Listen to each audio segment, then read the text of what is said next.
Welcome in, everybody. Little Sunday afternoon edition, Air Torres Sports Podcast. I'm your host, Air Torres. Hope everybody's doing well. Hope everybody's having a great day. By the way, everybody in the northeast, southeast part of the country, producer Matt is one of like 200,000 people that does not have power right now. So, by the way, we're kind of rolling solo here. Not as many graphics as normal. But I'd also ask you guys this. Does the mic sound okay? Because, listen, we're working solo today. No producer, Matt. Get in the chat. Let me know how everything sounds. But I'll tell you what, we got a jam-packed show. So we're going to open Charles Bediako, biggest story in college basketball right now. He plays on Saturday night. How about the Alabama Crimson Tide still falling to the Tennessee Volunteers? What does it mean? Is Tennessee good? But more importantly, are we all rooting now against Alabama? So we'll discuss a little bit of that. We will discuss from there just this awesome day for college freshmen. First time ever that we had three different freshmen go off for 40-plus points. Kingston Flemings in a loss for Houston. Keaton Wagler in a win for Illinois. And, of course, AJ Dybantsa. Not to mention what Darius Acuff did. Not to mention what Cam Boozer did. So we'll be talking about the freshmen. And then finally, maybe most importantly, we'll be wrapping with the rest of a busy weekend in college hoops. Kentucky gets its fifth straight win. What does that mean? North Carolina gets what we believe is hopefully a signature win. And then, oh, by the way, of course, we have to talk about UConn winning Pitino's 900th win. Even his own son saying, imagine if he had never left Kentucky. And we'll wrap. I'll do something new this week, assuming that we hold up here throughout the show. I will give you my top 10 coming out of the week, going into the week. That's something we'll be doing here going forward. Again, I appreciate everybody joining us on a snowy Sunday morning. Figured it'd be something fun, something different to do, obviously, as we try to figure out just what's going on in this crazy weekend of weather. As I said, no producer Matt for today. He is one of 200,000 people in Nashville without power. So anyway, busy show, fun show. Before we get started, a couple quick reminders. One, make sure that you are subscribed to Air Torres Pod YouTube channel. New clips, new videos going up every single day. We're at 69,400 subscribers. Really do appreciate everybody's support. Really appreciate everybody who is subscribed. Turn on those notifications. College football is basically done, barring something shocking. It's going to be a lot of college hoops going forward, which I know makes a lot of you happy. Speaking of happy, you know what makes me happy? My friends, my hotel and casino partners, Circa Casino and Circa Sportsbook. Okay, so bottom line is, listen, I've told you all about Circa, but in Vegas, Circa, best sportsbook in Vegas. Basically, bottom line is, biggest sportsbook in the world. We all know about Stadium Swim, that beautiful outdoor facility. But as I've told you many times, Circa has a brand new sports book at Mint Kentucky Downs in Franklin, Kentucky. That's right. Let's give a shout out to the Mint and the brand new Circa Sportsbook there. Listen, it's college basketball season. If you live on that Kentucky-Tennessee border, no better place to watch games. Of course, be safe if you're going this week, but no better place to watch games. Beautiful new facility. It looks just like it's almost an exact replica, as a matter of fact, of the sportsbook at in Vegas. So make sure to go ahead and check it out. Brand new sportsbook, Mint Kentucky Downs, Franklin, Kentucky. Only about 40 minutes from Nashville when you're not getting hit with the storm of the century. 25 minutes from Bowling Green, Kentucky. And it is worth noting, by the way, producer Matt and I will be down there in March. We will be doing live shows from the brand new Circa Sportsbook in Franklin, Kentucky. Mint Kentucky Downs. The kids call it the Mint. Thank you to Circa Sportsbook for their support of the Aaron Torres Pod. With that said, it is a busy Sunday in the world of sports. There is no more time to waste. So let's get to the topic of the day. Topic of the day, again, first of all, hope everybody is safe. Hope everybody's going to enjoy this show. Stay off the roads if you can. Thought it would be fun to kind of go live here before the NFL craziness of Sunday. But you know what was crazy on Saturday? It was, of course, the biggest story in college basketball, And I would be remiss if we did not start with the Alabama Crimson Tide facing the Tennessee Volunteers. Of course, the story isn't just Alabama, but of course, who they were playing, who joined the team last week. And listen, this was the biggest story in college sports. We talked about it quite a bit on Thursday's show, and it is a story that appears to not be going away. As we all know, a friendly judge who is a six-figure donor to Alabama athletics gave Charles Bediako, the former G League player, a temporary restraining order. He was allowed to play for the Alabama Crimson Tide. And I'll tell you this, Charles Bediako actually looked good.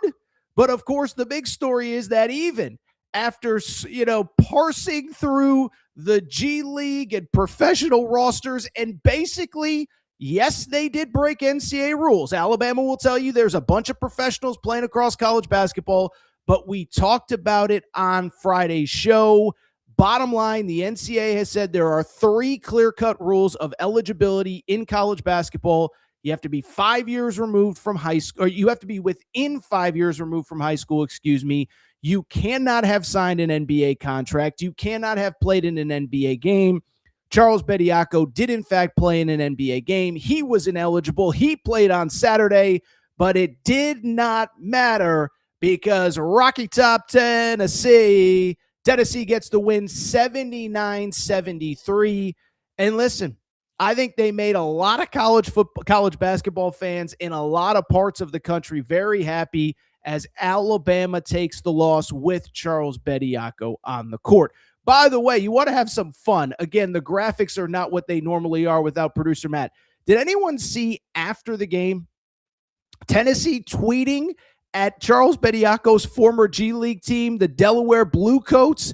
Delaware, you're next is what Tennessee tweeted at the Bluecoats. Of course, they beat Alabama, their longtime rivals, and it is so good. It feels so good. Alabama loses. Tennessee gets the win 79-73. By the way, I know Alabama fans are going to say, Torres, you're in the media. You're not supposed to be rooting for teams, this and that. Listen, when you openly break rules, when you play a player that we know is ineligible, I'm sorry, I'm not going to feel bad as Tennessee gets the win, and at least for one day, I think college basketball fans across the country are really happy. Listen, as far as the game is concerned, big picture, if Bediako was not playing, this would not be the lead of the show. But at the same time, this is a huge story for the reason that I told you. Alabama's going to try to give you all of the excuses, all of the explanations. Other teams have pros. This is not the same. And so I only bring it up because for Tennessee to get the win, I think it's a great day for college basketball. Now, admittedly, I will also say this. If I'm going to be totally fair about what I saw on Saturday evening, Charles Bediako did actually play pretty well. Now, you could argue, yeah, if you've been playing for 3 years in the G League, you should be pretty darn good. But at the same time, what actually stood out about the game was that he actually kind of looked pretty good in that college setting. And part of it was he's 3 years older than most of the players on the court. But at the same time, listen, he did have an impact. I think as Alabama gets healthy, he could be a key piece to what they do. 13 points, 3 rebounds off the bench. Again, you'd probably assume that after playing multiple years of professional basketball that you actually do look pretty good. But at the same time, does look good, does not matter as Alabama gets the loss. Big picture, to me, again, big win for college basketball. We're not going to spend a ton of time on this because it was such a busy day. There was so much to get into. But at the same time, it's a big day, and this story does matter despite what Alabama fans will tell you. Again, I just want to reiterate, and I know I'm going in circles. Sorry, we're flying solo without Matt here. I feel like I'm basically half naked on the airwaves here. But at the same time, I bring it up because Alabama fans are going to tell you it's not a big deal. It is. As I said a minute ago, the NCAA, for all the criticism, for all of the guys that they have made eligible to try to stay out of court, they have made 3 rules very clear. You cannot play a player who is outside of the 5-year window out from high school graduation. So in other words, everybody joking about, is USC going to sign LeBron? It's like, Well, LeBron is outside of that 5-year window, so I would hope that LeBron is not eligible. That's one. Two, you cannot have signed an NBA contract or played an NBA game. And that is the difference with this story and all the other ones. Alabama fans are going to tell you this school has a guy eligible and that school has a former pro and this school has a Euro who played 5 years. Listen, the bottom line is this is different because, again, if you go back a few weeks ago when that story, remember the story about the player Trenton Flowers? Trenton Flowers was the player who had played in a handful of NBA games. A story comes out that he wants to come back and play college basketball. Well, at that point, the NCAA said, no, if you have played in an NBA game or signed an NBA contract, you are not allowed. And so because of it, Alabama knowingly played a player that they could not.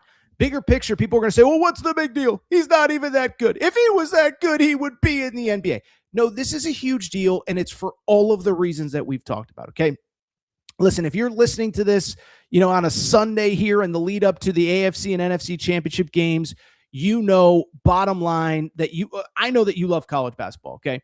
And one thing about college basketball, we have this NBA draft deadline in May, and we always spend time talking about it. Who are the guys that are staying? Who are the guys that are going? Well, listen, if you just don't have a draft deadline, if guys are just willy-nilly coming back and forth, it causes chaos for everyone. Forget about the fact that it's just a competitive advantage. It's just not good for the sport, okay? Bigger picture. I used this example on the last show. Maybe it's extreme, but work with me here. AJ Dybantsa, BYU, might be the number one pick in the draft this year. What if AJ Dybantsa goes through the draft process and decides, you know what? The Washington Wizards have the first pick. I ain't playing for him. And June 5th, right before the draft, he decides he's going to come back. Or even worse, maybe he goes to training camp and decides, you know what? The Wizards are a disaster. I'm not playing for this team. And he decides to go back to BYU. Listen, that sounds crazy, but this is the precedent that was just set up by Charles Bediako. Is that there is no deadline, that you can come back and forth whenever you want. And so this is something that the NCAA doesn't want. It's something that college basketball doesn't want. And again, if we just allow players to just play on whatever time frame they want, then there are no rules, and that is not what's best for college basketball. It's frankly, we don't even talk about the NBA, but it's not what's best for the NBA.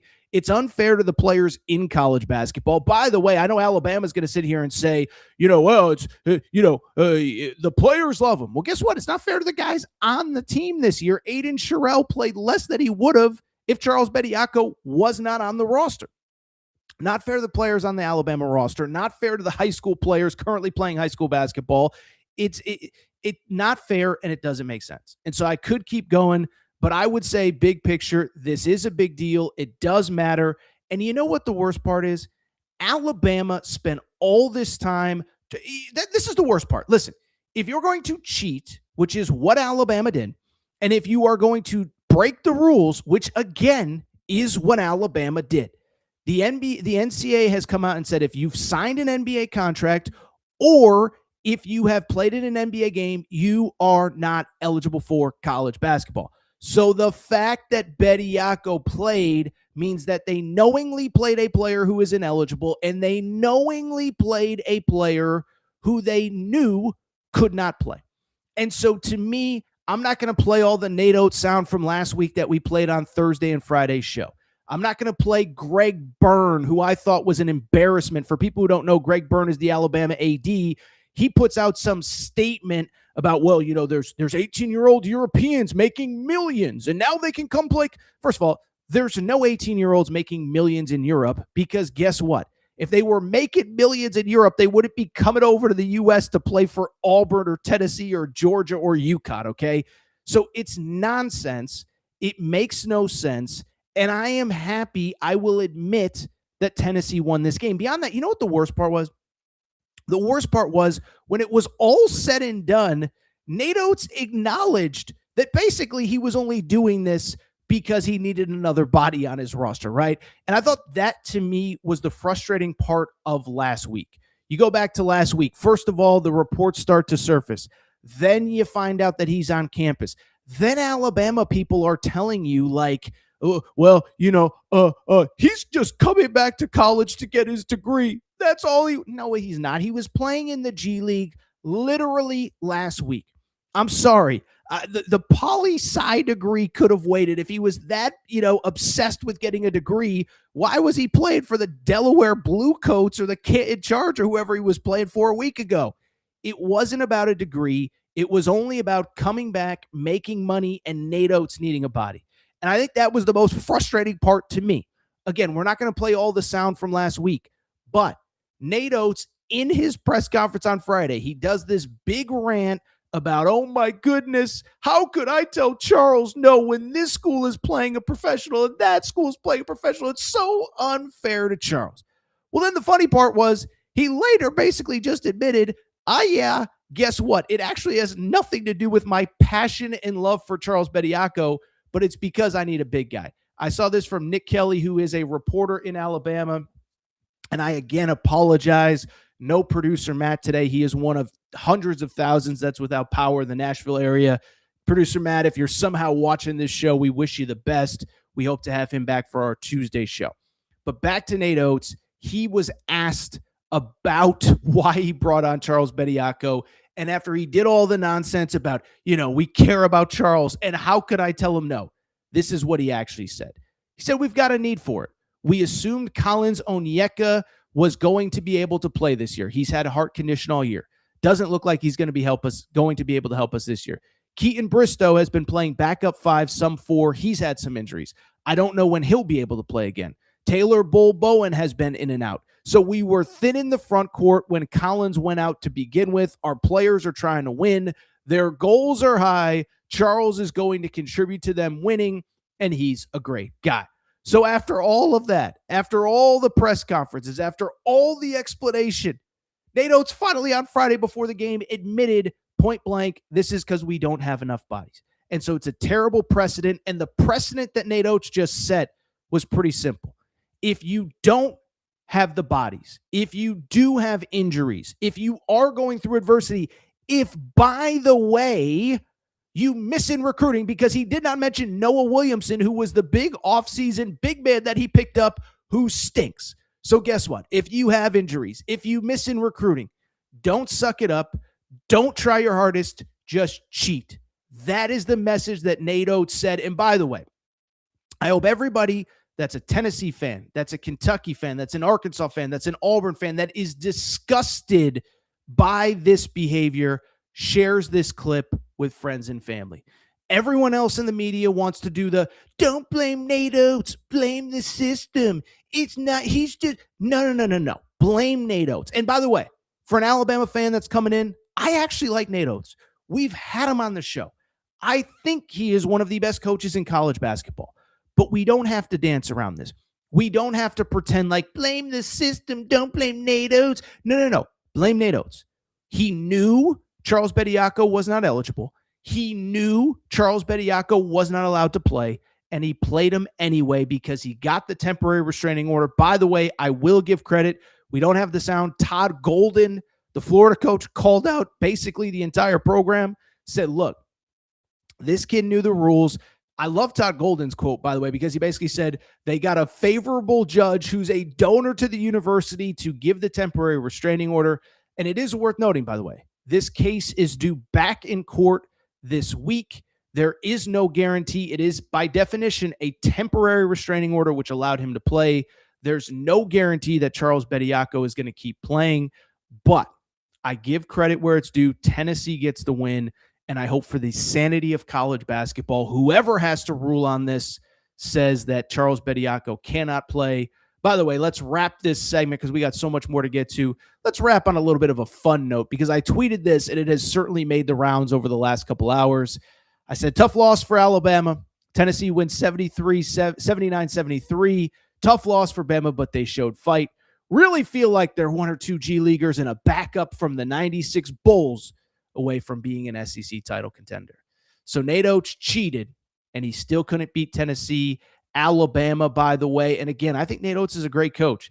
They're now 3-3 in the SEC, 2.5 games back of first place Texas A&M. What a year it is. Bucky McMillan ain't cheating. John Calipari ain't cheating. Mark Pope ain't cheating. Credit to all of those teams that are doing it the right way. All right, so what we're going to do, we're going to take a quick break. We're going to come back. When we do, by the way, again, appreciate everybody who has tuned in here on a Sunday afternoon. We'll take a quick break. We will come back, and we are going to talk a little bit about this historic day.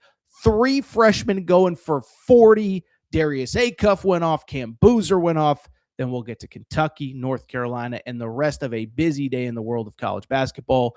Quick break. Be right back. All right, we're going to get back to the show in a minute, but before we do, you know what we got to do. We got to thank our friends. We got to thank our partners. We got to go ahead and thank Cauley Puffs and CauleyPuffs.com. Yeah, you see the logo on the back of the screen right here. Okay, so I've told you all about Cauley Puffs, but family-owned company, not far from where I live. Joey, a huge sports fan, and one day he was sitting on the couch and he said, you know what? I need a snack that is both healthy but delicious, something my kids are going to love, something my family's going to love, something I'm going to love. And so he came up with Cauley Puffs. This is the new age health food snack. You don't need to go to the grocery aisle and buy all that crap, the Doritos, the Fritos. No, my friends, you need Cauley Puffs. Baked, not fried, avocado oil, no grease, healthy ingredients. But here's the best part. They taste freaking delicious. Actually, there's another best part. In addition to tasting delicious, in addition to being healthy, they are also taking care of listeners of the Aaron Torres pod. Okay, so check this out. All you got to do is go to CauleyPuffs.com. That's CauleyPuffs.com, CauleyPuffs.com, and you can get 15% off any purchase with the promo code Torres. That's Torres, Torres. It's that simple. 15% off any purchase. 1 bag to try them out, 100 bags to cater a party. Doesn't really matter. Promo code Torres. CauleyPuffs.com gets you 15% off. Cauley Puffs also available on Amazon. You obviously can't get the promo code there, but CauleyPuffs.com, CauleyPuffs.com, promo code Torres gets you 15% off any purchase. Thank you to our friends at Cauley Puffs. All right, everybody. I'm back. Gonna be back. The comments are humming on Nate Oates. By the way, should mention CauleyPuffs.com, promo code Torres gets you 15% off. Saw this on Instagram the other day. You want to know how big Cauley Puffs is getting? I don't know if this person is a listener of the Aaron Torres pod. Kourtney Kardashian. This is a real message from her Instagram page at Kourtney Kardashian She's saying, really like these Cauley Puffs. They were yummy. I don't know if Kourtney Kardashian learned about Cauley Puffs from the Aaron Torres pod, but we do appreciate her support of Cauley Puffs, one of our great partners. Maybe she's a listener of the Aaron Torres pod. I do not know. You know what I do know, though? A lot going on in the world of college basketball. We'll get to more in a minute. We'll get to some of your comments on Nate Oates because some of them cracked me up. But before we do, you know what I got to mention? You know who I got to shout out? Our friends, our ticketing partners, the official ticketing partner of the Aaron Torres pod. I got to thank SeatGeek. Okay, so SeatGeek is America's #1 ticketing app. Over 28 million downloads. And here was what I love about SeatGeek. One, they take care of listeners. They take care of their customers, So basically, every ticket on the app is rated 1 through 10 with a green dot or a red dot. Green dot means go ahead and purchase. Red dot means maybe you want to go ahead and stay away. But I love that they tell you if the ticket you're about to buy is good. But here's what I really love about the Aaron Torres pod. If you are what I love about SeatGeek, if you were a listener of the Aaron Torres pod, they're going to take good care of you. How do I know that? It is because if you go to SeatGeek.com and you use promo code Torres, you get $20 off your first purchase. SeatGeek.com, promo code Torres gets you $20 off your first purchase. It is worth noting, by the way, it could be for a show, it could be for a concert, but also if you're a sports fan, if you're a Kentucky fan, you want to go to Memorial Gym on Tuesday night against Vandy, SeatGeek.com, promo code Torres gets you $20 off. If you're an Arkansas fan that needs tickets for the Kentucky game this weekend, SeatGeek.com, promo code Torres gets you $20 off. And oh, by the way, if you're a Bama fan, maybe you want to forget about basketball because you're bringing in a bunch of ringers from the G League. Spring football tickets are going to go on sale soon. You'll probably have a spring game again. SeatGeek.com, promo code Torres.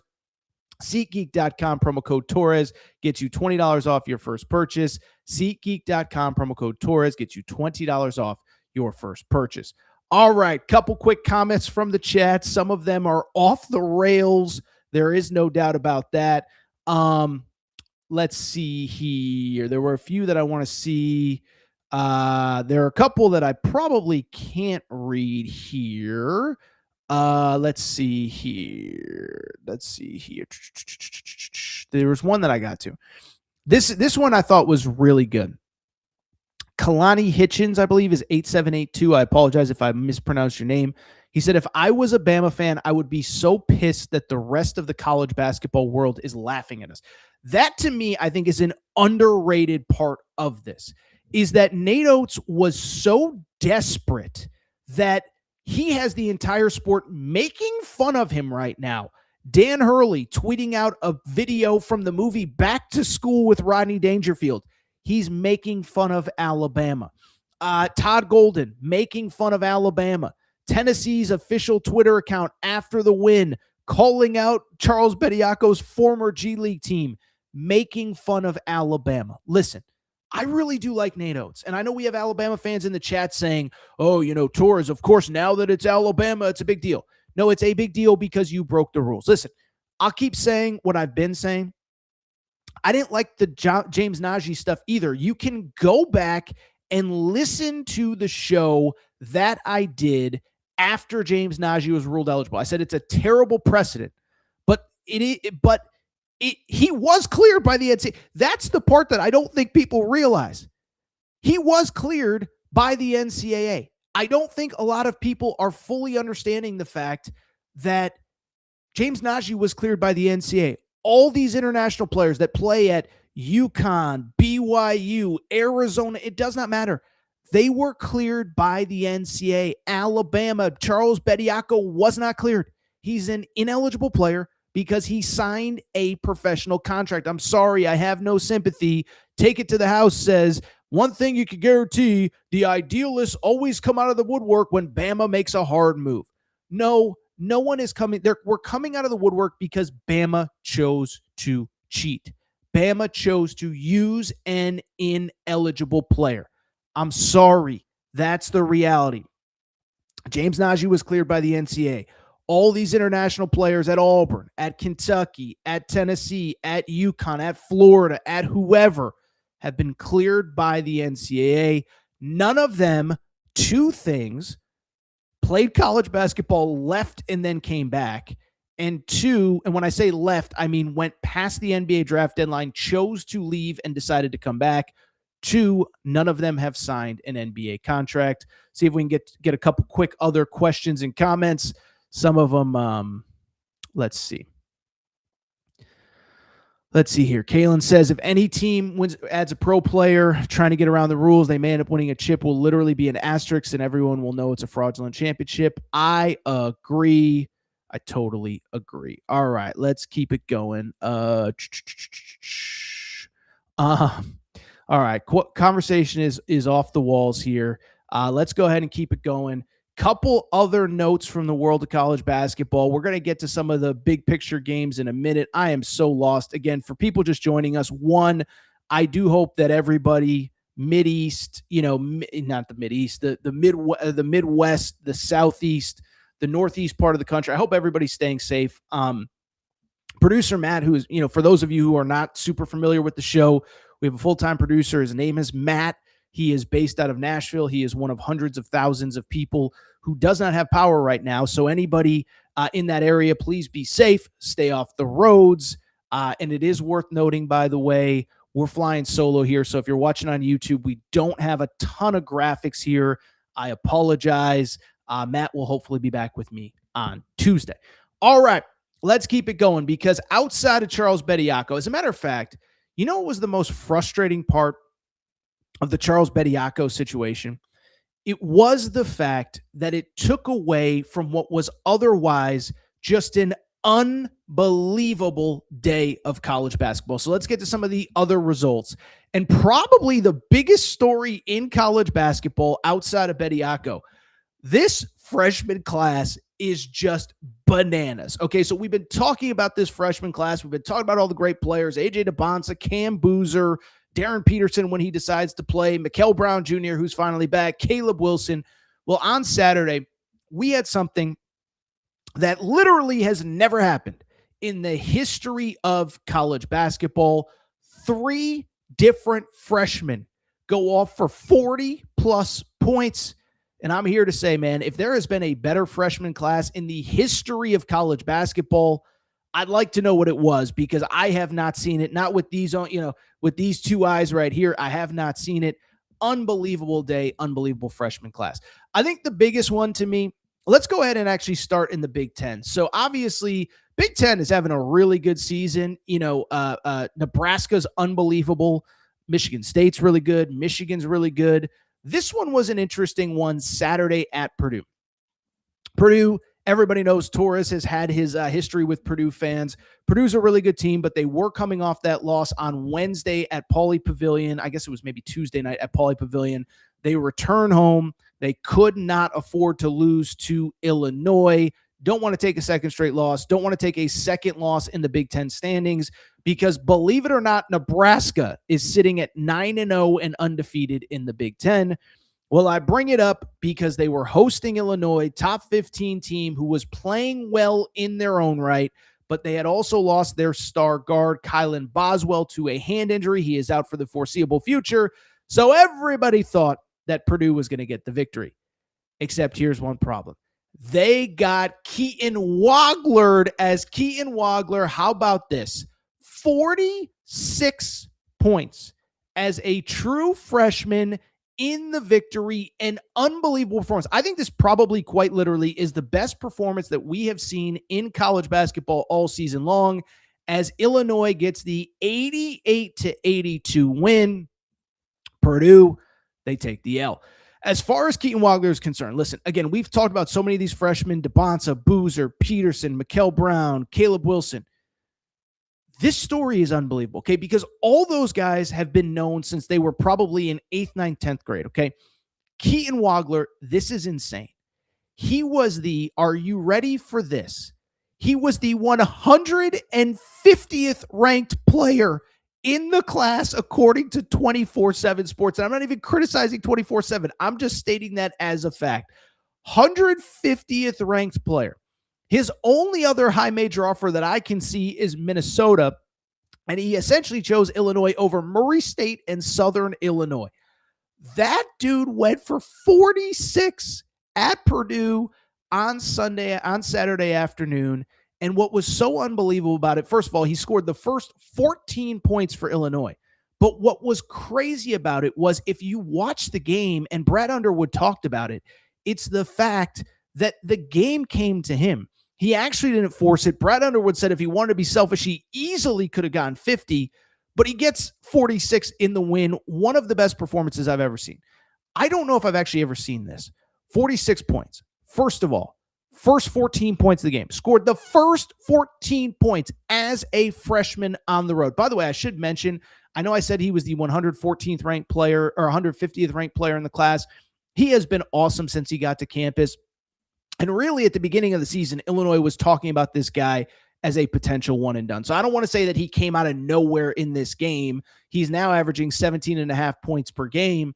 So it's not like he came out of nowhere in this game, but he certainly came out of nowhere in this season. Like I said, this was one of the best performances we've seen in college basketball, maybe in 10, 15, 20 years, okay? Crazy stat. 46 points. He only took 17 shots. You know how preposterous that is? 13 of 17 from the field, 9 of 11 from 3. And like I said, clearly when you're only taking 17 shots, you didn't force it. He had a couple big assists late, including to Big Z. Remember Big Z played at Arkansas and Kentucky. His brother Tomislav hit the shot that put Illinois up 5 and basically sealed the game. Keaton Wagler had the assist on that shot. And so I solely bring it up. One of the best performances we've seen. And now all of a sudden, Illinois, we got to start talking about as a legitimate Big Ten title contender. Remember, Big Ten is loaded at the top. Nebraska's undefeated. Michigan has 1 loss. Michigan State has 1 loss. Illinois, to its credit, is now in the Big Ten standings, sitting at 8-1 overall. Their only loss early in Big Ten play to Nebraska. Nebraska. I think the most impressive part about this victory was the fact that, again, it happened just days after you lose Kylan Boswell, your star guard, to an injury. Illinois gets the win. Now, listen, doesn't get much easier for them. They play at Nebraska next week and then at Michigan State. Next four at Nebraska, at Michigan State are included. So it doesn't get very much easier. Unbelievable win for Illinois. Unbelievable game overall. Keaton Wagler, again, the 150th ranked player in the class. Houston, Kingston Flemings. Kingston Flemings, you can't say was as underrated as Keaton Wagler, but it does feel like in that recruiting class, the high school recruiting class of last season, we were talking about a guy that was, not talked about necessarily in the same manner as Darius Acuff, as, Mikael Brown Jr. Well, he goes for 42 points in a Houston loss to Texas Tech. Okay, so first of all, as far as this game is concerned, what was kind of crazy is this. One, Kingston Flemings, unbelievable. Big picture, not worried at all about Houston. As a matter of fact, in some ways, I actually feel better about Houston.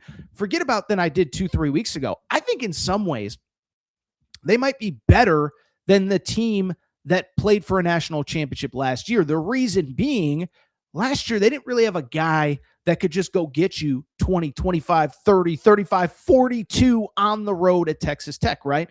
Best player was LJ Cryer, who was more of a catch and shoot guy. Kingston Flemings can take over games. And so on a day like you had on Saturday, where Texas Tech hits, I believe, 10 threes in the first half, it was the most points a Kelvin Sampson team had given up in, I think, close to 40 years in the first half. You have the dude that can go out and get you buckets when you absolutely need to. And so Kingston Flemings goes for 43. I think it's worth noting he actually could have had more. Late in the game, a very controversial call.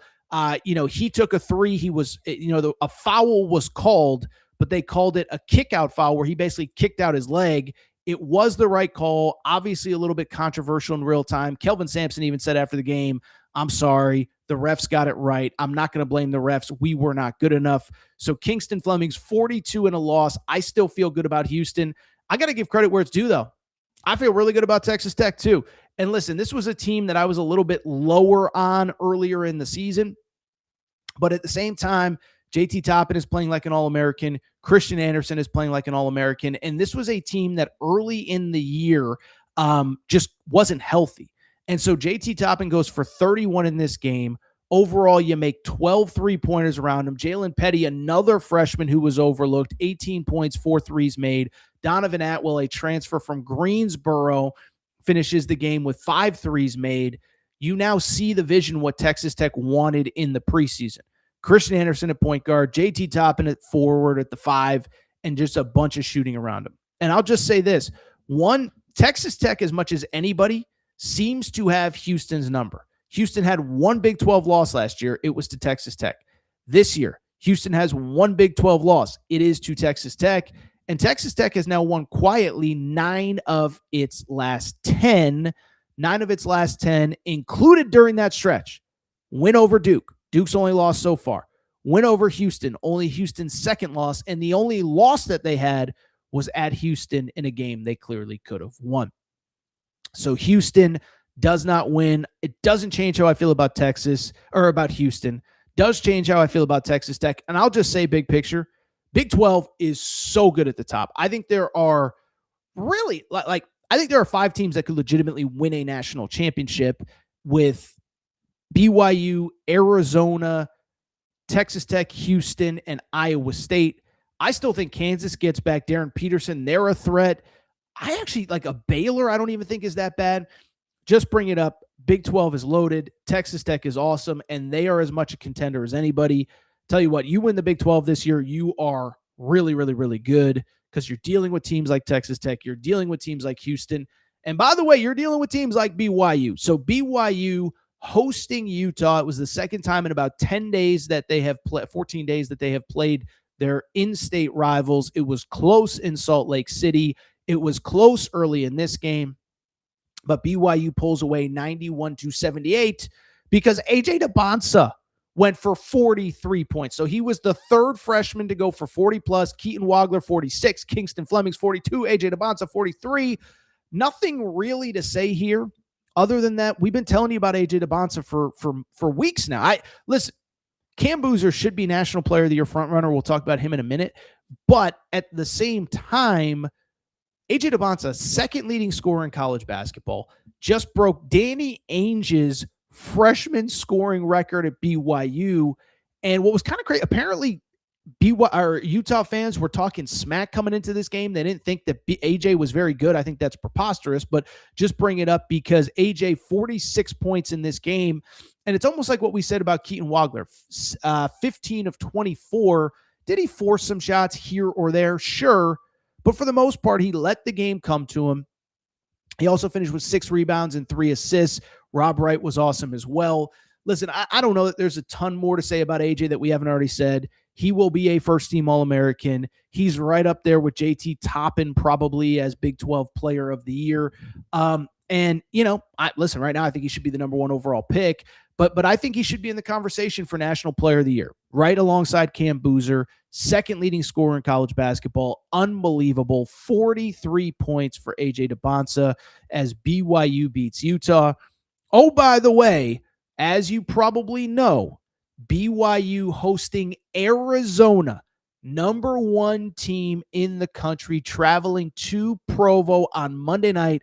I tried to get out there. I wanted to get out there. I cannot get out there. Hope everybody's there, has a great time. By the way, BYU fans, SeatGeek.com, promo code Torres if you're somehow trying to get tickets for Monday night. Really quickly, 2 other freshmen that I think we have to at least acknowledge. Darius Acuff, listen, what he is doing this season is just insane. Arkansas, listen, we've talked a lot about Arkansas. They're a really good team. I need to see some consistency. Weird game where basically they were snowed in, iced in. The entire Bud Walton Arena was filled with students. They get the victory 85-81 against LSU. It was not pretty. They trailed at the half. But the biggest difference, and it's been different, it's been the difference in a lot of games for Arkansas this season. The big difference was, they had Darius Acuff and the other team didn't. Darius Acuff finishes with 31 points, 6 assists. Oh, by the way, in the second half, 10 of 11 from the field. All 3 3-point attempts are made. There's nothing else to say about this kid that we have not already. Right now, season ends. He's the SEC Player of the Year. Other guys, Otega Owe, Tyler Tanner from Vanderbilt, they'll have their say. LeBaron Philon, I could criticize Alabama. He's a really good player as well. But I just bring it up because you start talking about an elite talent who is elevating the entire program. And I think what's crazy, the one constant on a roster where you have 2 big guys in the front court that have played a combined 9 years of college basketball, Nick Pringle, a 5th-year senior, Malik Ewan, a 4th-year senior. Carter Knox, we were expecting more from. He's been a little bit inconsistent. DJ Wagner, I think he's in a tough spot because he's kind of a point guard. Cal took him out of the starting lineup, all of that. Just bring it up to very simply say that you look at Darius Acuff, and he is carrying this team, especially when they need him. I don't know if they win this game without him. He is unbelievable. Hold on one second.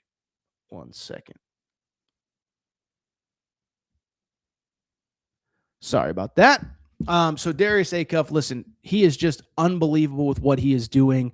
SEC frontrunner for Player of the Year. And I don't really know what else there is to add. I think Arkansas, obviously going into this week, they play at Oklahoma, then they host Kentucky.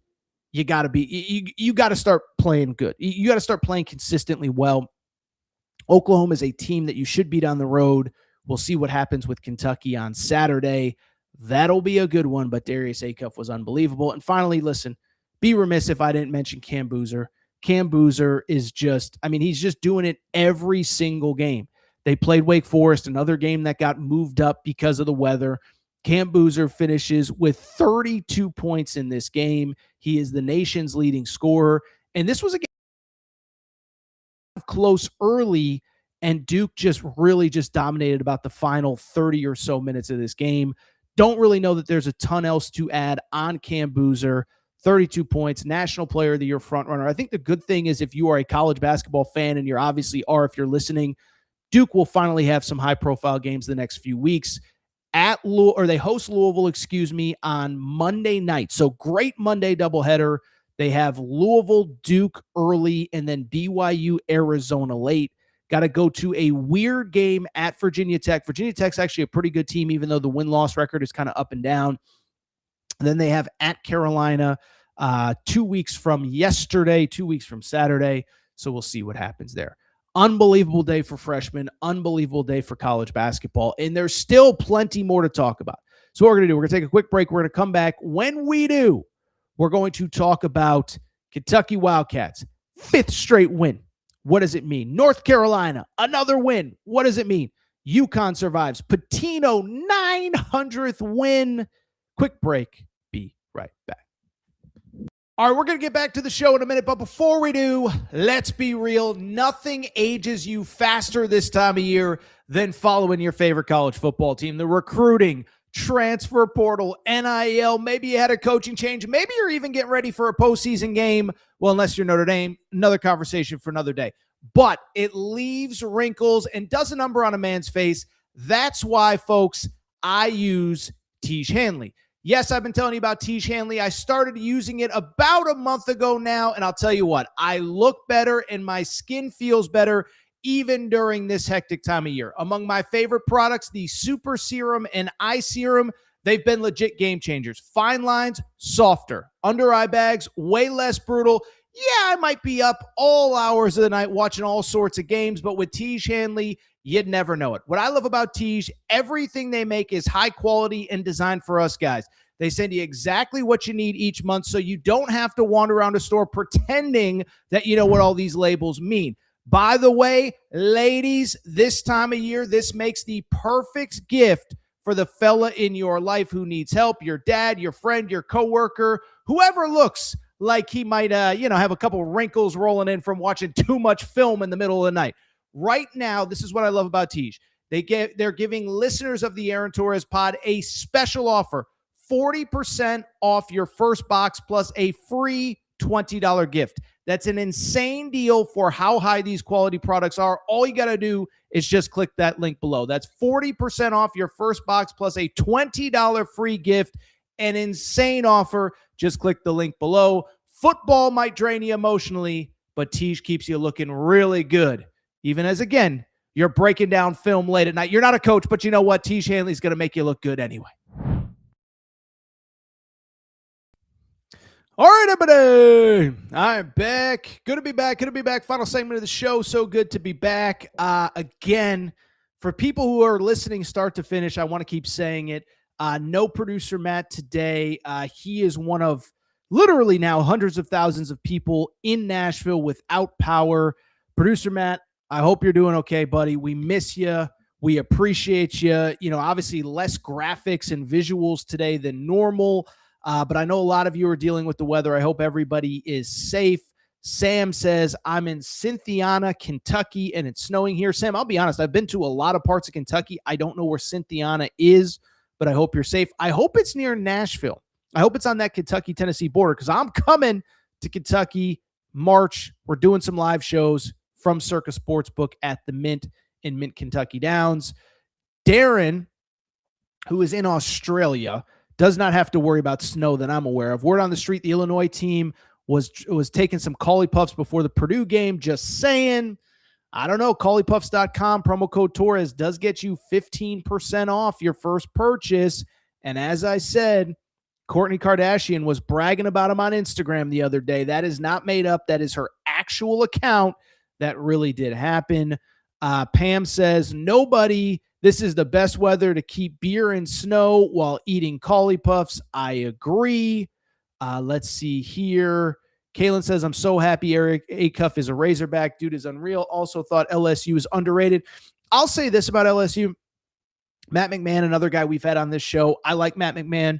I do think Kaylin brings up a really good point in that De'Don Thomas Jr. he is their best player. I remember talking about him at the beginning of the portal. I said, this guy's unbelievable. He committed to LSU right out of the gate. They obviously paid him a pretty significant amount of money. He has been out. He came back. He is probably one of the best point guards in college basketball. By the way, never encourage tampering with players on other teams. I don't think Matt McMahon survives. I think he probably becomes the best player in the portal as we get towards the end of the regular season. If Matt McMahon does move on from LSU, let's see here. A lot of Nate Oates conversation. Hogs fan says Kingston Flemings is really good. And we got all sorts of comments about Kentucky, about this, about that. But we got to switch gears and talk about Kentucky when nobody says March Pope, and you know what else? Mark Madness. So let's go ahead and switch gears to the Kentucky Wildcats. Give me 1/2 sec here. Again, there's no Matt, so I'm just flying solo here. I'm trying to find, we have a Kentucky, give me 1 second here. Hold on 1 sec. Maybe we don't have what I thought we had.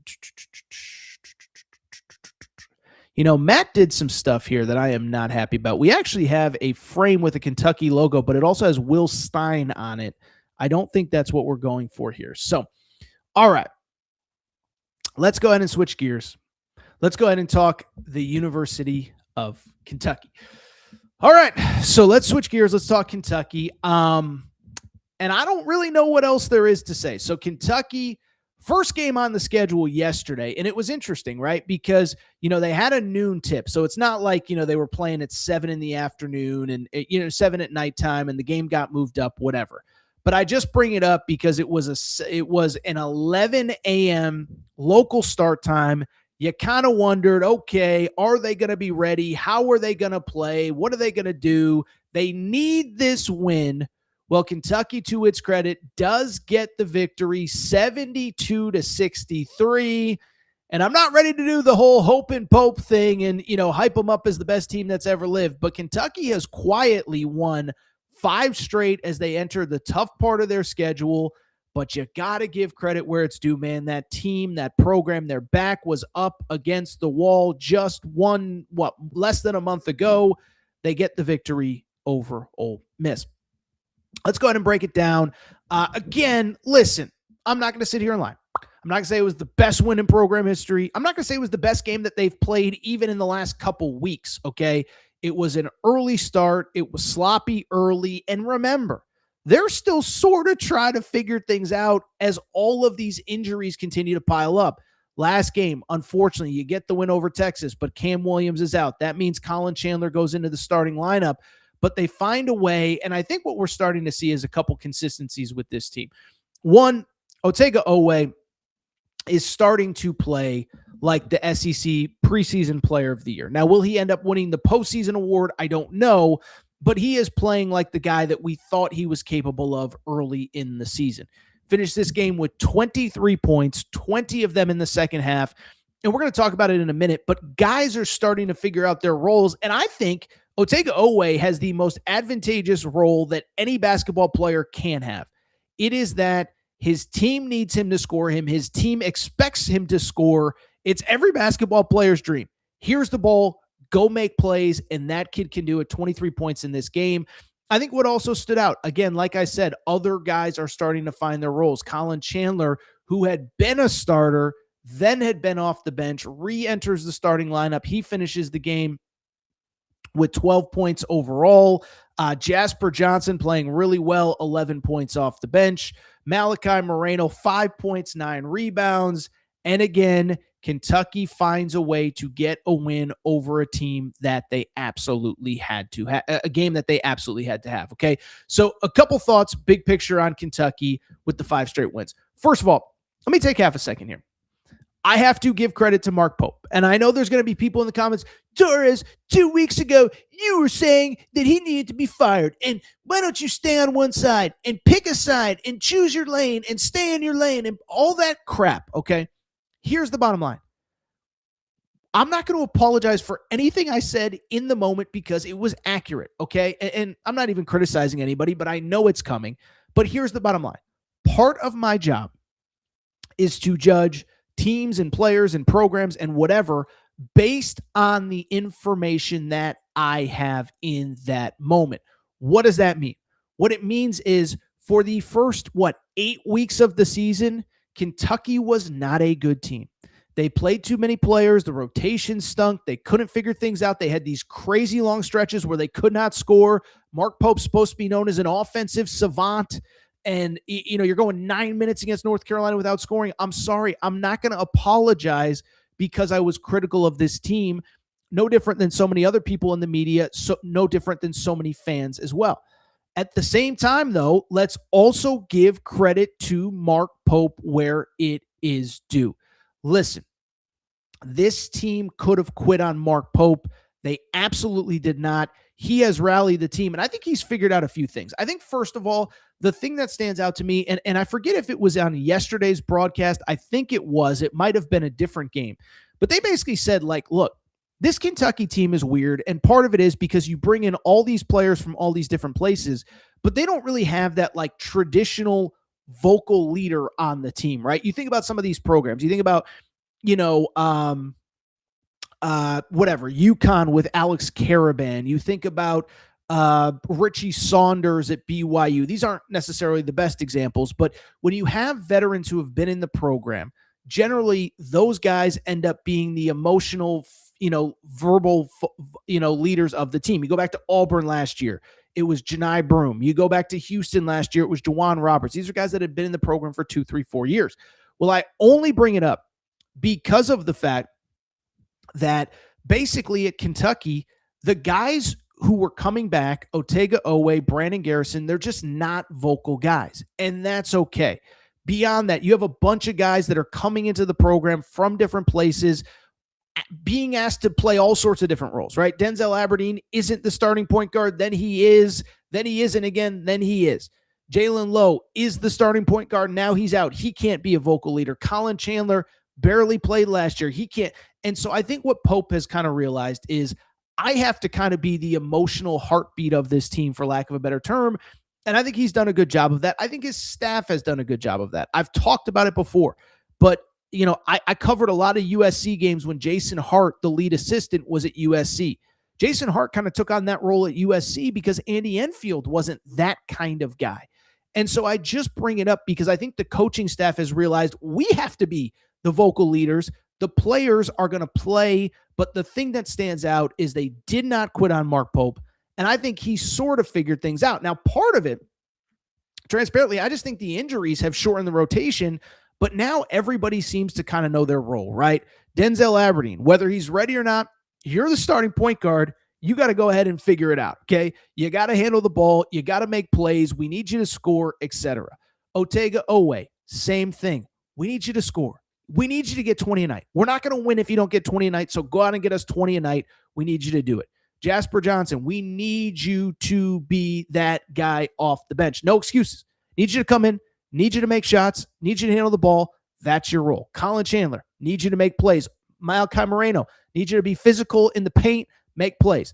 Mo Diabate, need you to be physical in the paint, make plays. Everybody knows their role. Everybody is figuring it out, and I think we're seeing the best version of this team. Now, what's going to be interesting, I think I'm very curious just to see what the next couple weeks look like for Kentucky.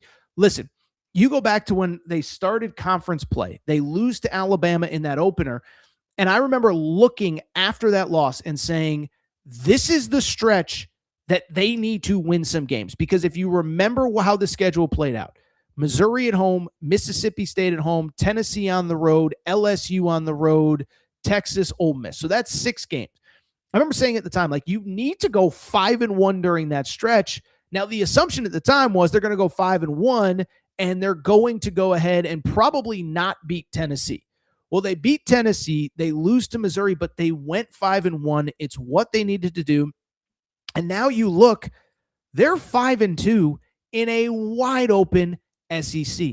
And so what it keeps coming back to for me is the whole notion of why not us? Why not Kentucky? Look at the SEC right now. It is wide open. By the way, quick poll. Does everyone know who is leading the SEC right now on January 25th going into the last week of January? Texas A&M is sitting atop the league standings at 6-1. Great start for them, but it shows you that this league is wide open. Love Bucky McMillan. Love what he's doing. But if Texas A&M is in control of this league right now, it shows you that there are no great teams. We thought Florida was improved. Then they lost to Auburn. Auburn has highs and lows, destroyed Arkansas, beat Florida the other day, but they have some bad losses as well. Alabama's a mess. They're recruited G League players. Enough said. Tennessee has some good wins, but some bad losses. Texas is a mess. And so I just bring it up because there are wins to be had in this league, and why not Kentucky? Now, what I will say, I do think these next 2 or 3 games, we're going to figure out a lot. Vandy on the road. Now, I will be honest with Vandy. That is a game I think they can win. Vandy lost 3 of their last 4. They did beat Mississippi State on Saturday, but I do think it is a situation where Kentucky can go into that game and get a win. Memorial Gym, there's always a lot of blue. By the way, you need tickets. SeatGeek.com, promo code Torres. Get yourself some freaking tickets. Bottom line, that's a game you can win. Arkansas, listen, I still think Arkansas is really good. I need to see like 2 straight games of them playing consistently well. I still think they're probably the best team in the SEC. But, you look great one game, you struggle against LSU. You look great one game, you fall down, 24-2 at Georgia. So everything's on the table for this Kentucky team. It's up to them to do it. Kentucky, 5th straight win, clearly entering a tougher part of their schedule at Vandy, at Arkansas this week. And should mention, by the way, Kentucky fans, as always, SeatGeek.com, promo code Torres does get you $20 off your first purchase if you're trying to go to any of these games. And should mention as well, if you're not following our Torres on UK account, make sure to do so. One other team that I do want to talk about really quick, and again, for people just joining us, I apologize because, again, producer Matt is not here today. He is snowed out he's frankly out of power. I feel terrible about it. But less graphics. But let's go ahead and switch gears. Do want to talk about another team. I was very critical of Kentucky early on in the season. Well, I was very critical of the North Carolina Tar Heels as well. And it was just 1 week ago. It was the old Dr. Dre song, "You know what was all good just a week ago." Well, it was all bad just a week ago for the North Carolina Tar Heels. I was very critical of North Carolina coming out of that Bay Area back-to-back losses. You lose to Stanford. You lose to Cal. The Cal game, I think, was especially frustrating. It was a game where you never had a lead. I believe the stat that I dropped, it was the first time since Cal has entered the ACC that they led a game from start to finish. That's an unbelievable stat. It showed you where North Carolina was coming into this week. They were 14-4 overall, but they were 2-3 in the ACC, 0-3 on the road. Well, I bring it up because the North Carolina Tar Heels, to their credit, they beat Notre Dame in the middle of the week. And on Saturday, they go to Virginia and get the 85-80 victory. And I got to ask, was that a season-changing game for the North Carolina Tar Heels? Don't know. We'll find out. But they kind of needed a win like that, and they kind of get it. Virginia was coming into the game 16-2, top 15 in the country. And it is worth noting, because I think this is important to note as well. It is worth noting that Virginia was playing very good basketball coming into this game. North Carolina gets the win. What I think stands out to me, first of all, it wasn't like North Carolina just caught Virginia on a bad day. Virginia was up by 9 at the half in a game that they were favored by double figures coming into the game. I believe it was 9.5, so maybe it wasn't technically double figures. Bring it up to say that North Carolina, really to their credit, rallied in the second half. And I thought it was maybe not only their best win of the season, I thought it was their most complete win of the season as well. For people who don't know North Carolina's roster, listen, Caleb Wilson is that freaking dude. Okay, Caleb Wilson, unbelievable in this game. Another 20-point performance. But what really stood out, we know how good he is. The story was everybody else on that roster stepping up and playing their best games of the season. Okay. First of all, I think it's interesting, coming out of that West Coast road trip, you kind of question the backcourt at North Carolina. Go back to the summer. Kyan Evans is kind of their big portal addition, and he's kind of a shooter. He's a little bit undersized. Is he a point guard? North Carolina may have found themselves a point guard in Derek Dixon. Another one of these very good freshmen in college basketball finished this game with 11 points and 7 assists. It was his third straight game scoring in double figures. It started at the end of that West Coast road trip at Cal, was good against Notre Dame, but most importantly, had 7 assists, which was a career high, got others involved. If they can get that type of performance out of him every single game, I mean, they may have found their answer at point guard. Seth Trimble, also in the backcourt, played very well. 16 points, 2 of 2 shooting. He's, of course, coming off that weird injury in the middle of the year. But it's also worth noting this. On top of all that, guys off the bench played really well. Jaren Stevenson, listen, Carolina fans, if you listen to this show at all, you know I am a Jaren Stevenson truther, okay?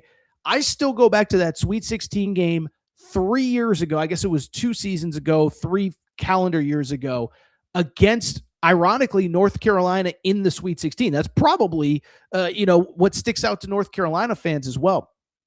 But he was unbelievable in that Sweet 16 game, Alabama against North Carolina. The game was in LA, but I bring it up. They go to the Final Four, and you've been waiting for years for that game from Jaren Stevenson. This was maybe the best game since that game of Jaren Stevenson's career. 17 points, a couple really big shots. And I'll tell you, listen, when that guy plays like that, he is a matchup nightmare. 6'10" dude that can step out, stretch the floor, hit threes. You combine him with Caleb Wilson, who can kind of be inside, outside. Henry Visar.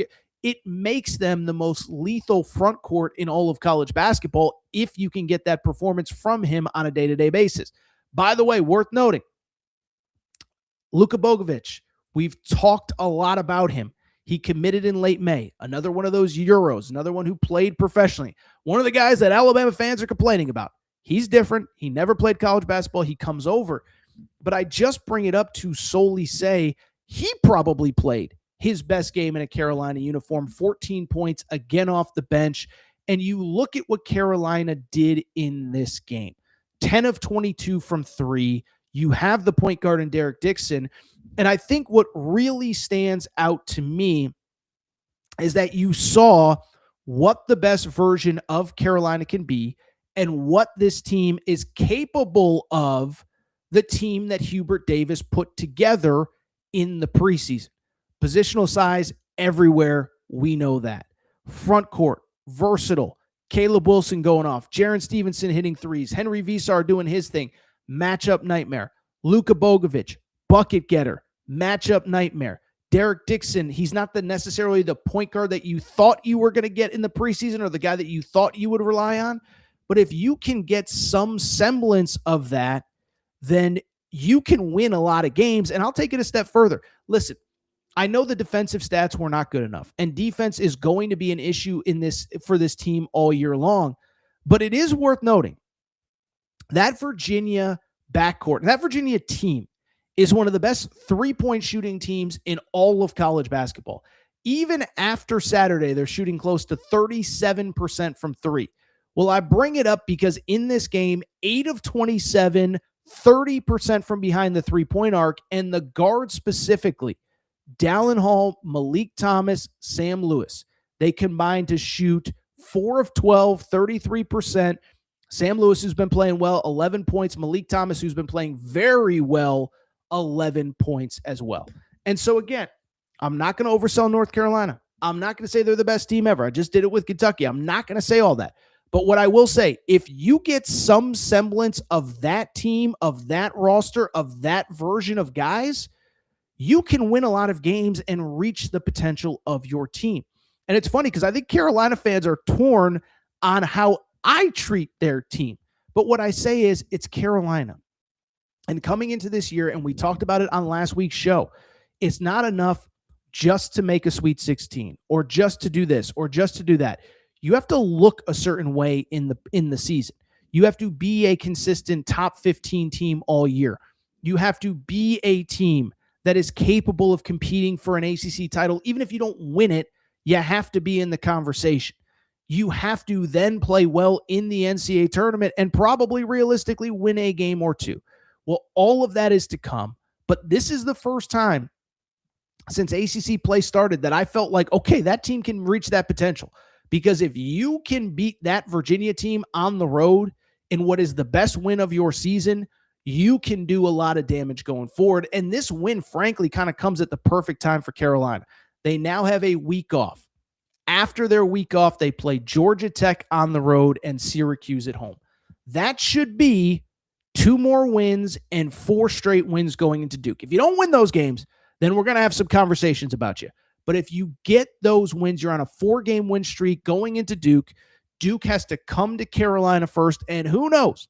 Maybe you are on a little bit of a run going into the final stretch of the season. Back half of the schedule is still tough. They still have at NC State. They still have Louisville at home. They still have Clemson at home. 2 games against Duke at Miami. But they needed that win desperately, and they get it desperately. All right, couple games we'll get out of here. I do want to drop my top 10 going into the week before we get out of here. First of all, history in Cincinnati. So Rick Pitino. We all know Big Rick energy. Love Rick Pitino. Listen, we really haven't talked much about St. John since that loss to Kentucky in Atlanta. Let's give Rick Pitino credit because St. John's has quietly, really frankly, if we're being honest, kind of turned their season around. But what was noteworthy about Saturday? 2 things. Rick Pitino was not only going for his 900th career win, which is insane, but he was also, and this is an important part of it, he was doing it in Cincinnati against Xavier. Do you remember who the Xavier head coach is? It's Richard Pitino. So I'm sure Rick doesn't love beating his son, but Rick Pitino gets his 900th career win. And I'll tell you what, I thought Richard Pitino had something very nice to say after the game. This is one of the pieces of sound that I was able to pull. Here is Richard Pitino talking about his dad after the game. I'm happy for him that he won 900. I think he's the best coach to ever coach college basketball. He'd have a lot more if he had stayed at Kentucky. But, you know, when your dad is 73, you just want him to be happy and healthy. You know, we all are reminded way too much of how short life is. So to see him doing great, coaching, you know, being celebrated at St. John's, like that's all I care about. So it keeps him young. I hope he continues to coach. But you know, he's a phenomenal coach, but I'm really, really lucky to have him as a father. You told the guys to keep their heads up. Just what are you going to tell them, or what do you hope they learn about the consistency needed to beat? There was more there, but I think you got the gist. Listen, we don't have to get all sentimental here on a Sunday. I know half of you are under a foot of snow right now. I thought that was a really nice thing to say. You know, first of all, obviously one of the great hypotheticals in the history of college basketball. What if Rick Pitino had never left Kentucky? We'll never know. But as Richard said, if he had never left, can't even imagine how many wins he would have at this point. He hits 900. I thought it was pretty cool, though, the back end where he says, you know, most importantly, he's my dad. You know, he's 73 years old. We're just happy that he's healthy. We're just happy that he's around. And, you know, I just bring it up because, look, bottom line is we all have opinions on Rick Pitino. We all remember stuff that he said, press conference blow-ups, what happened at Louisville, some good, some certainly not good. I think it's easy to forget that he is a dad, he is a grandfather, he is a husband. I thought that was a really cool moment for Richard Pitino.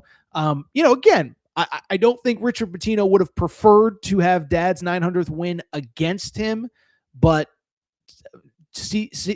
John's, does get the victory. It is worth noting, by the way, quietly playing really well. St. John's, after that disastrous out of conference, they've won 7 of their last 8, 11 of their last 13. They're alone in second place in the Big East. Still a few weeks before they play UConn. But I'll tell you what, man, they're starting to figure things out. They're starting to play that Pitino style of basketball. They get the victory. Speaking of victories, one last game, and then I will give you my top 10 before we get out of here. UConn does get the win over Villanova, 75-67 in overtime. Listen, we've talked a lot about it. You know, Dan Hurley has been vocal of this isn't, you know, we're not playing our best basketball. If you remember, UConn had a week off after the Georgetown game last Saturday. He said, don't nitpick my team. You can nitpick the coaches if you want, but the players are playing hard. They're doing their best. I thought there were some positives, even though this game went to overtime, even though it was a game UConn could have lost. One, Solo Ball, preseason All Big East first team. He's been really struggling. He had his best game maybe of the season, 24 points, 5 rebounds, and he's hitting threes. You know, they talked about this on the broadcast. He was a 41% three-point shooter last year. He's shooting 29%. He hits a bunch of threes. UConn gets the win, and UConn gets the win again. You can look at it as a positive or a negative. UConn gets a win in a game where stuff doesn't go well. Braylon Mullins leaves with what maybe it was discussed after the game. If it was, I missed it. I apologize, but potentially a concussion. On top of that, Torres Reed plays well, but fouls out, 10 points, 11 rebounds. This team is not even anywhere close to where they can be. 19-1, though. Best start since the 1999 season, which is crazy. That was UConn's first national championship season.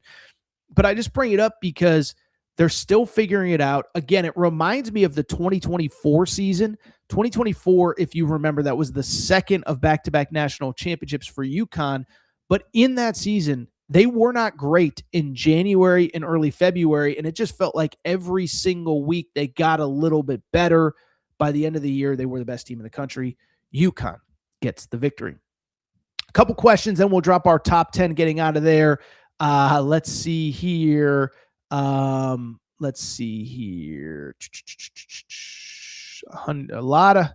lot of just back and forth. Everyone that's in here, I do appreciate you. I hope I'm being somewhat entertaining here on a Sunday afternoon where I know so many of you were snowed in. Football is coming up, so we'll get out of here soon. A lot of different comments. Sam, who is snowed in, says Duke, North Carolina is one of the best rivalries in college basketball.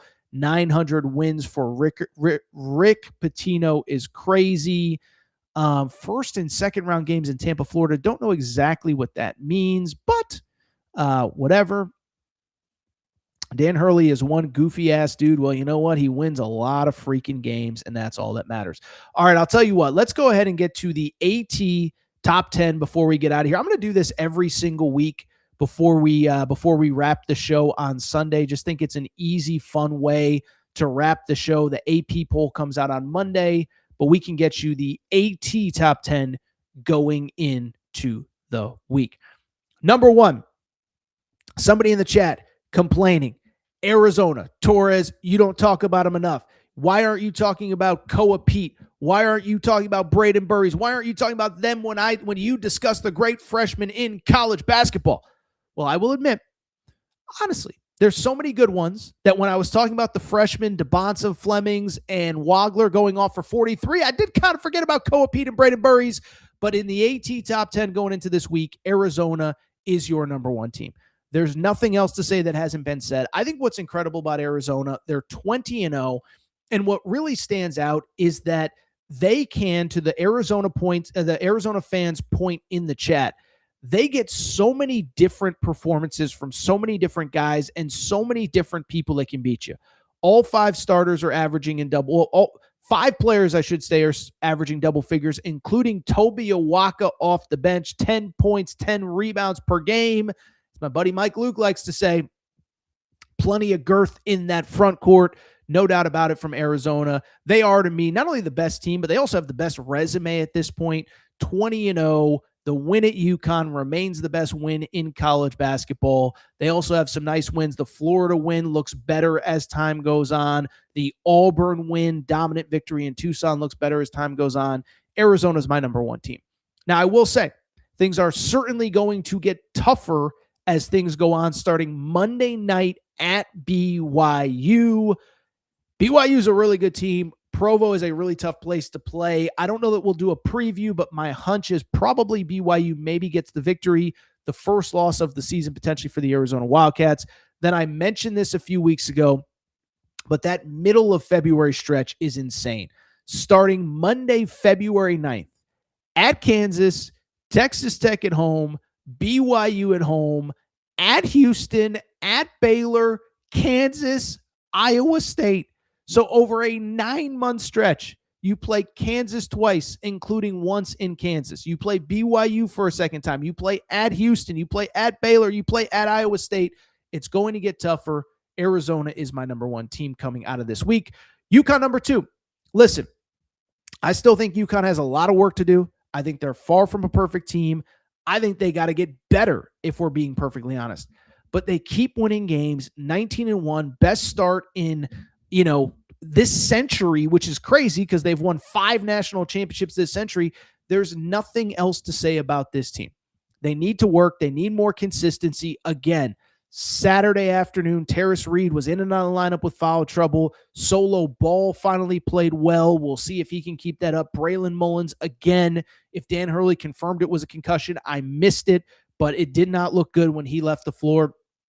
Same time, 19-1, great resume, beat Florida on a neutral, beat BYU on a neutral. Remember, BYU is sitting there at 17-2 going into this week. That win just keeps getting better and better.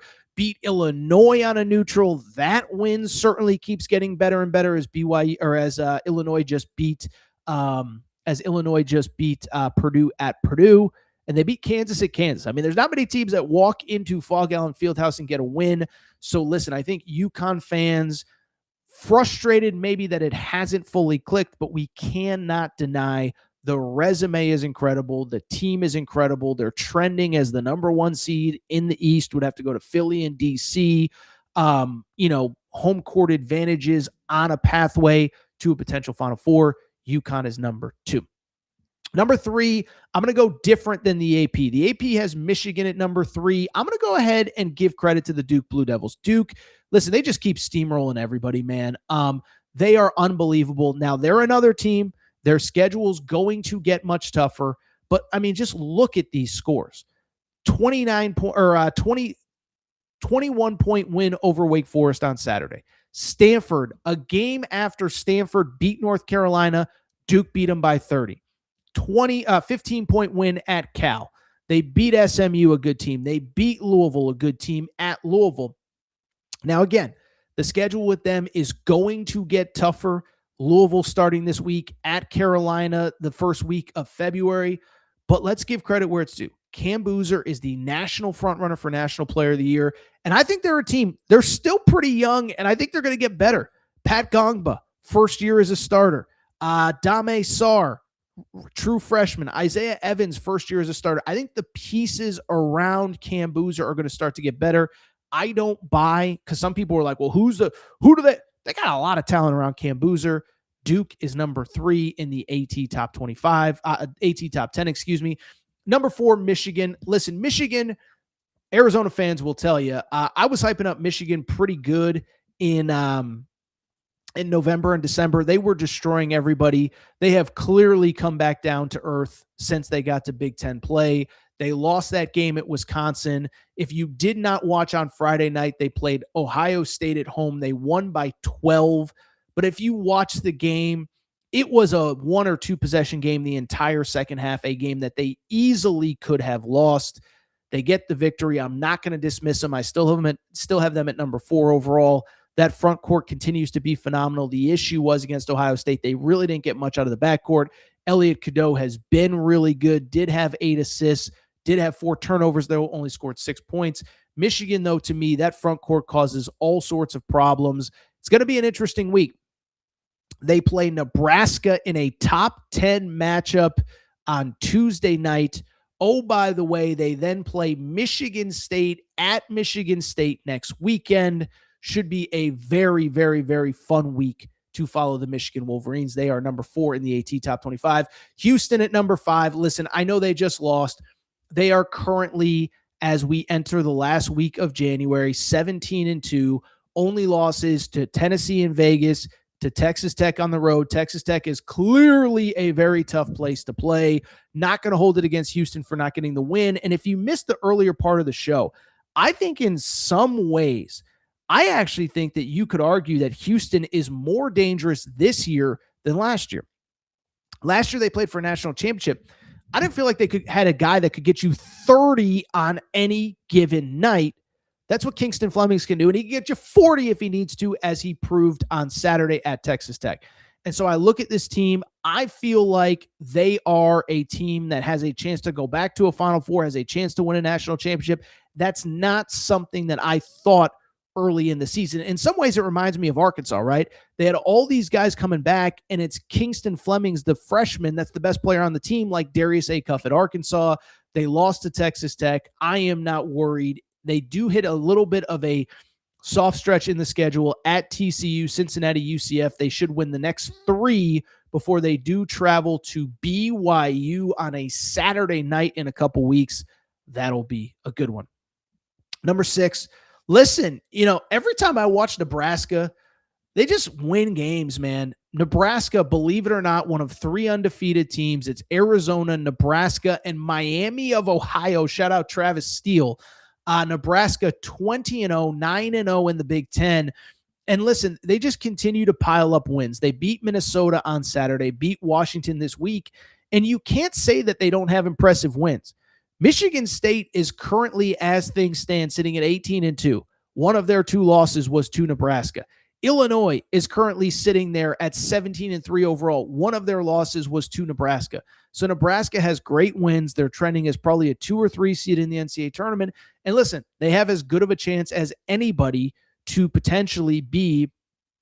They have as good. I think that they have as good a chance as they ever have to win a game in the NCAA tournament, something they never have. Now, I will say, schedule this week is certainly interesting.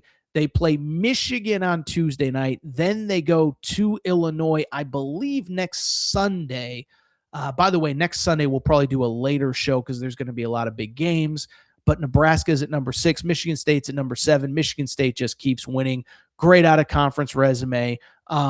Beat North Carolina, beat Kentucky, beat Arkansas, and they just keep rolling in Big Ten play. They're sitting at 8-1 overall in Big Ten play, the only loss to Nebraska on the road.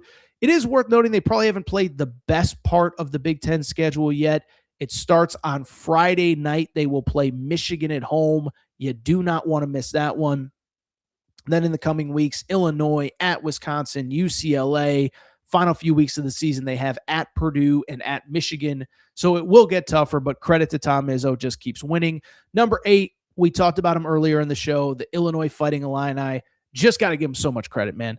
Just got to give Illinois so much freaking credit going on the road, winning at Mackey Arena just a couple days after Kylan Boswell gets hurt. They get the victory at Mackey Arena, 17-3, and I just don't know what else there is to say. Obviously, Keaton Wagler was the story on Saturday, but this is a team, man. Listen, again, in the out-of-conference, they lose to Alabama, they lose to UConn, but couple wins they have in the out-of-conference look better and better as time goes on. The win against Texas Tech at home, the win over Tennessee in Nashville, those wins are going to age well. And then to win at Mackey Arena, that is a game that is going to withstand the test of time. Illinois at number 8. Texas Tech, I don't care that they have 4 losses. In the last 10 games, Texas Tech has handed Duke its only loss. Houston only has 2 losses. One of them is to Texas Tech. Beat BYU. BYU is 17-2. One of their losses is to Texas Tech. They are playing as well as anybody. If you missed it, we did a deep dive on their game, but they're healthy. JT Toppin is playing like an All-American. I do have Texas Tech in the number 9 spot. I could even justify putting them higher. Number 10 is Gonzaga. Listen, I like Gonzaga. They're obviously going to be a little bit out of sight, out of mind as they are now in WCC play, but you cannot deny 21-1 overall here as we enter the last week of November or the last week of January. Beat Alabama, beat Kentucky, beat UCLA, beat Oregon, beat Creighton. Great resume for Gonzaga. Just missed the cut. Iowa State, I think you could justify having them in the top 10. They did lose 2. Also, BYU. I think they're a top 10 team. They don't necessarily have the wins, but they have a chance to prove it against Arizona this week. And Purdue, Purdue was in the top 10. You lose 2 in a row, that tends to happen. All right, people. Goodness gracious, what a show. I am going to go ahead and get out of here. Smash the numbers. A huge Michigan fan says Michigan and Michigan State are arch rivals, but Michigan, Ohio State are arch rivals in football. The 3-way hate relationship is weird. I'll tell you what, man. Cannot wait for that Michigan State game on Friday night. Smash the numbers. We appreciate your support. By the way, Kyle Whittingham, I think, has finally slowed down. He was crushing in the portal. Darren says Texas Tech is for real. Yeah, you beat Duke, you beat Houston, and you beat BYU. You are excellent. Tell you what, man, we just did an hour and a half. No producer Matt. Goodness gracious, what a show. If you are not subscribed to the YouTube channel, please make sure to do so. Apple, Spotify, wherever you get your podcast, please make sure to do so as well. By the way, did not mention it, our new newsletter, the new newsletter. It is our Inside College Sports newsletter. Everything you need to know on NIL and the transfer portal. I'm about to drop a link right now because this is something you need to subscribe to every morning. What is going on in the world of sports? What do you need to know? You're going to want to subscribe to this. Awesome audience here on a Sunday morning. Again, to those of you who are, of course, snowed in, please be safe.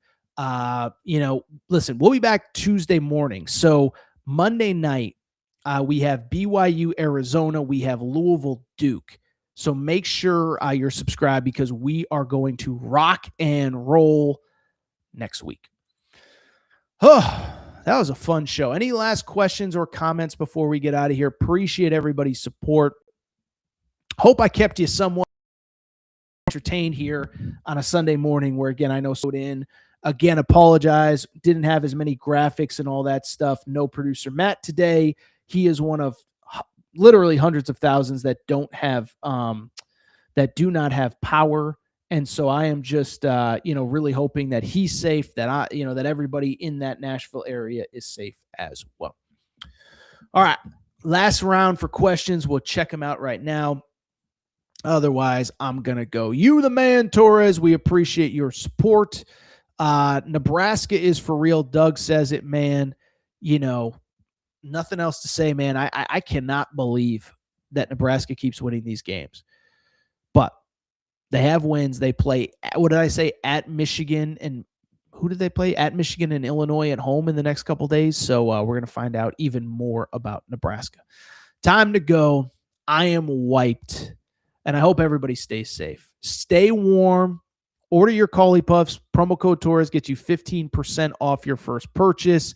CauliPuffs.com, SeatGeek.com. Promo code Torres gets you $20 off your first purchase as well. All right, time to go. Appreciate everybody's support. It's time, people. I'm chilling. I'm done for the day. Enough college hoops for today. Appreciate everybody's support. Be back Tuesday morning. BYU, Arizona, Louisville, Duke, and probably, who knows,